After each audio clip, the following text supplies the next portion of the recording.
주님께서 여러분과 함께 또한 사제의 영과 함께 루카가 전한 거룩한 복음입니다. 하늘에 올라가실 때가 찾아 예수님께서는 예루살렘으로 가시려고 마음을 굳히셨다. 그래서 당신의 앞서 심부름꾼들을 보내셨다. 그들은 예수님을 모실 준비를 하려고 길을 떠나 사마리아인들의 한 마을로 들어갔다. 그러나 사마리아인들은 예수님을 맞아들이지 않았다. 그분께서 예루살렘으로 가시는 길이었기 때문이다. 야고보와 요한 제자가 그것을 보고 주님, 저희가 하늘에서 불을 불러내려 저들을 불살라 버리기를 원하십니까? 하고 물었다. 예수님께서는 돌아서서 그들을 꾸짖으셨다. 그리하여 그들은 다른 마을로 갔다. 그들이 길을 가는데 어떤 사람이 예수님께 어디로 가시든지 저는 스승님을 따르겠습니다 하고 말하였다. 그러자 예수님께서 그에게 말씀하셨다. 여우들도 굴이 있고 하늘의 새들도 보금자리가 있지만 사람의 아들은 머리를 기댈 곳조차 없다. 예수님께서는 다른 사람에게 나를 따라라 하고 이르셨다. 그러나 그는 주님, 먼저 집에 가서 아버지의 장사를 지내게 허락해 주십시오 하고 말하였다. 예수님께서는 그에게 죽은 이들의 장사는 죽은 이들이 지내도록 내버려 두고 너는 가서 하느님의 나라를 알려라 하고 말씀하셨다. 또 다른 사람이 주님, 저는 주님을 따르겠습니다. 그러나 먼저 가족들에게 작별 인사를 하게 허락해 주십시오 하고 말하였다. 예수님께서 그에게 이르셨다. 쟁기에 손을 대고 뒤를 돌아보는 자는 하느님 나라에 합당하지 않다.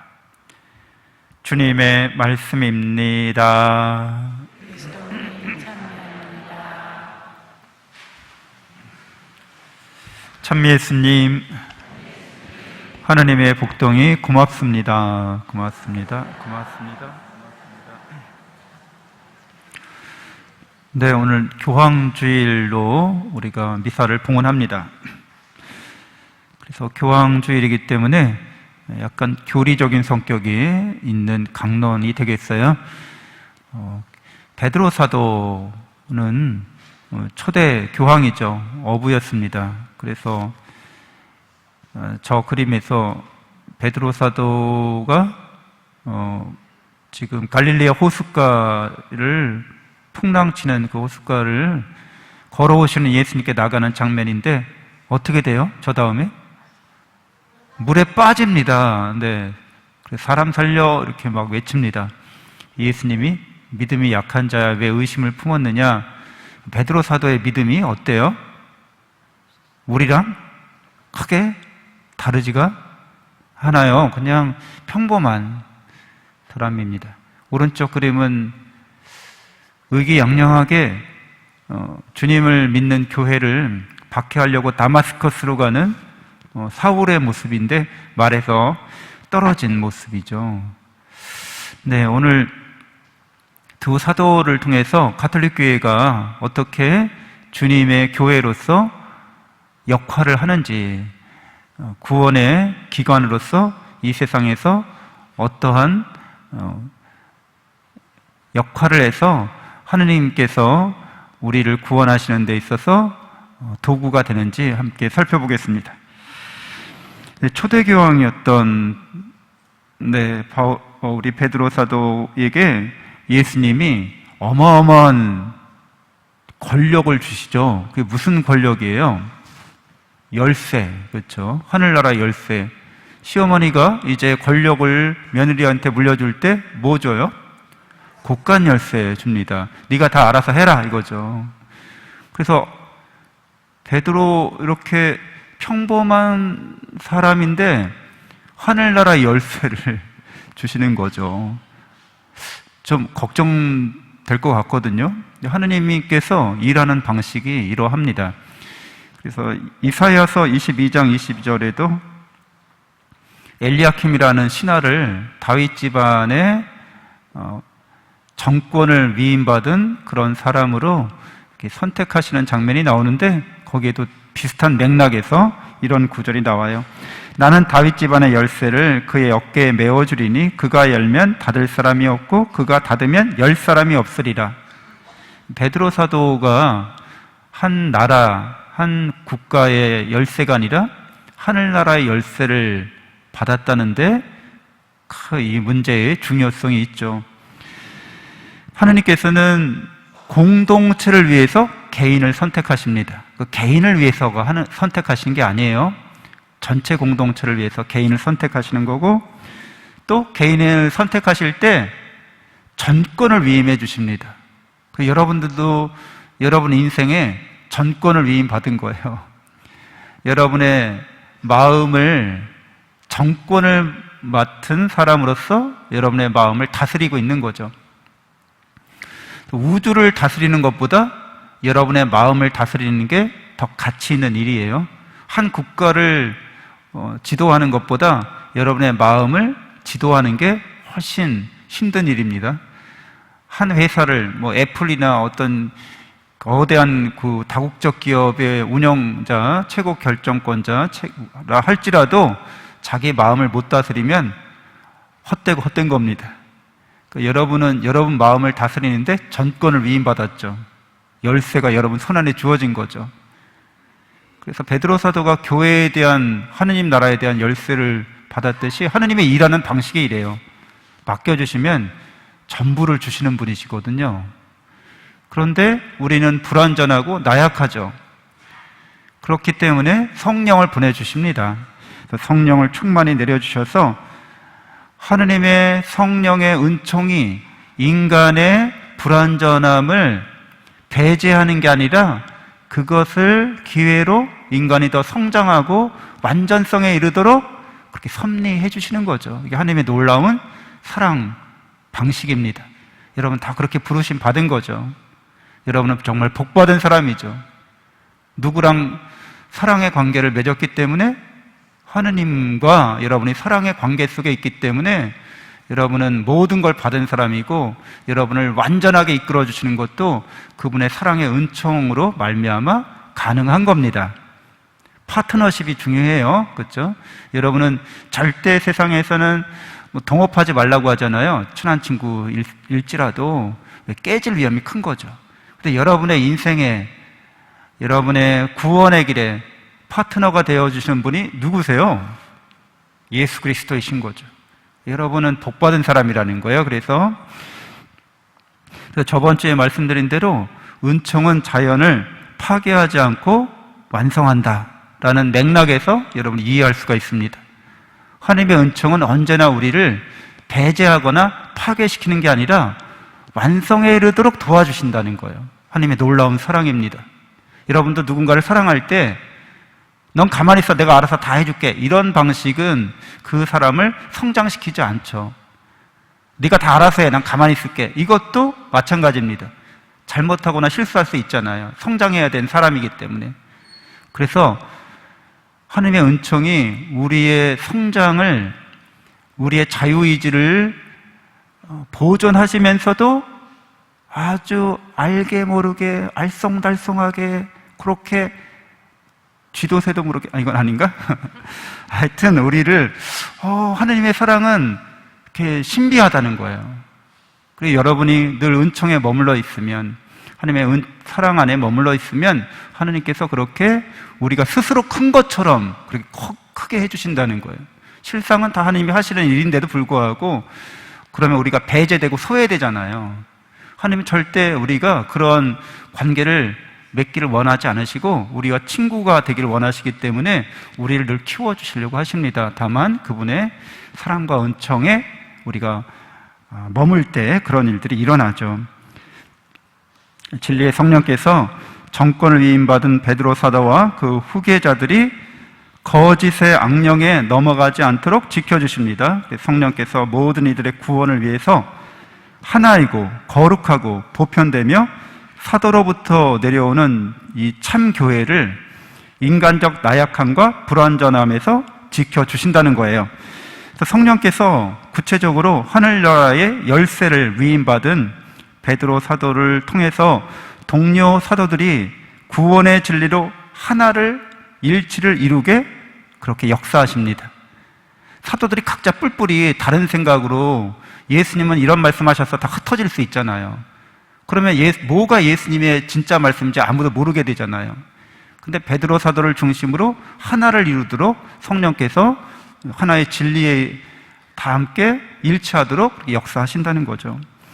또 구원의 은총을 전달하도록 교회 내에 하나로 일치한 이 교회 안에 7가지 성사를 통해서 구원의 은총을 잘 전달하도록 하신다는 거죠. 그래서 제가 미사를 집전하고 고해 성사도 집전하지만 제가 능력이 있어서 제가 인품이 훌륭해서 그렇게 하는 게 아니라는 건 다 알고 계시죠? 여러분 착각하지 않으시죠? 그래요. 이거 다 성령께서 교회 내에서 하시는 역할이 있죠. 왜? 인간에게 이걸 맡겨두면 어떤 인간은 좀 인격적인 수양이 돼서 사제직을 잘 수행하는데 저처럼 좀 부족한 사람들은 그르칠 수 있거든요. 그러니까 이런 일들은 인간의 능력에 맡겨두는 게 아니라 누가 하신다는 거예요? 직접 성령께서 이런 일을 하시는 거예요.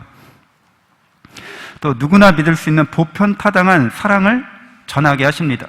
가톨릭 교회가 말하는 사랑은 보편타당한 사랑의 진리입니다. 그렇기 때문에 이것을 누구나 부정하거나 부인할 수 없다는 거예요. 너무 좋아서 그렇지 안 믿을 수가 없네? 이렇게 성령께서 교회 내에서 그렇게 역사하신다는 거죠. 이 모든 것이 사도로부터 내려오는 교회의 거룩한 전통 안에서 이것을 나타나게 하십니다.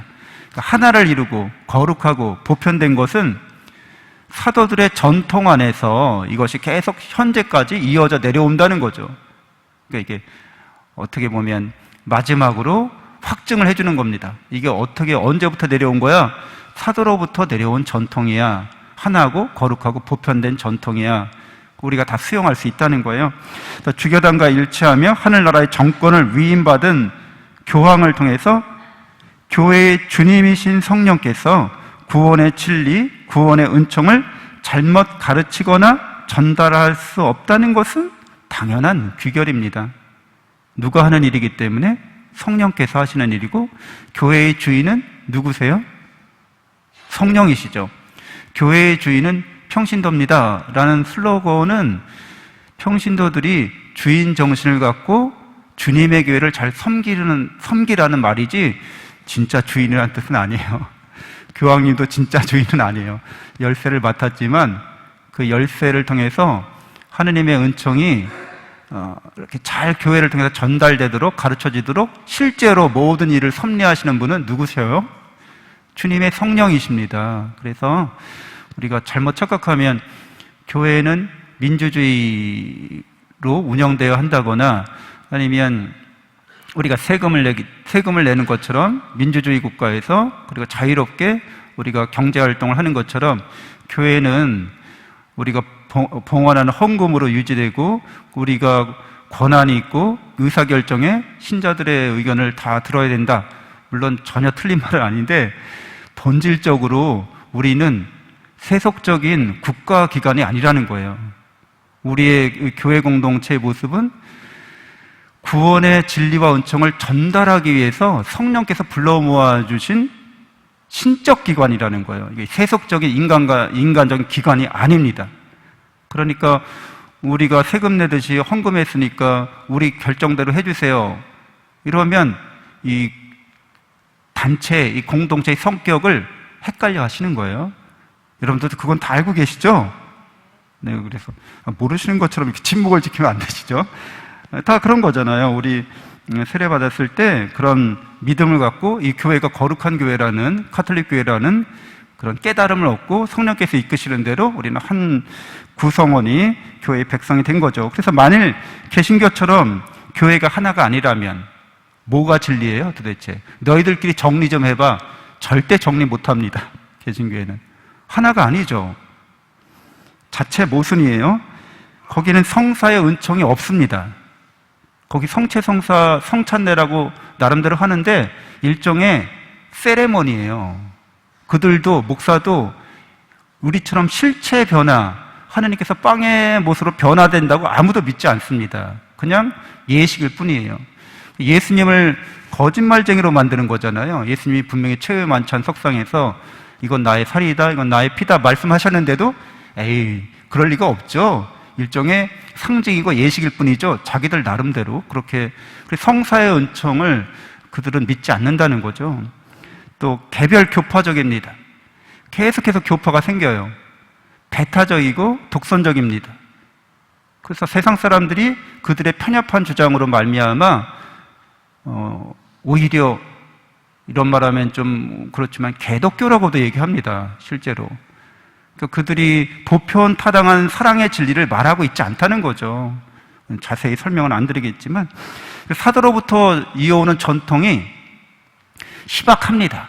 교회의 거룩한 전통들이 있잖아요. 하나하고 거룩하고 보편된 이것이 사도로부터 계속 물려오는 건데 지들 마음대로 어떤 거는 뭐 하고 어떤 거는 배제시키고 심지어 성경도 어떤 성경은 빼고 어떤 성경은 그대로 유지하고 자신들이 결정할 수 있는 권한이 있는 게 아닙니다. 그래서 개신교 다니는 우리 갈라진 형제들은 예수님의 제자가 될 수도 있고 신자라고 할 수도 있어요. 그러나 참된 교회에 속하지는 못한다고까지 말할 수도 있어요. 왜? 이 네 가지 특징이 없잖아요.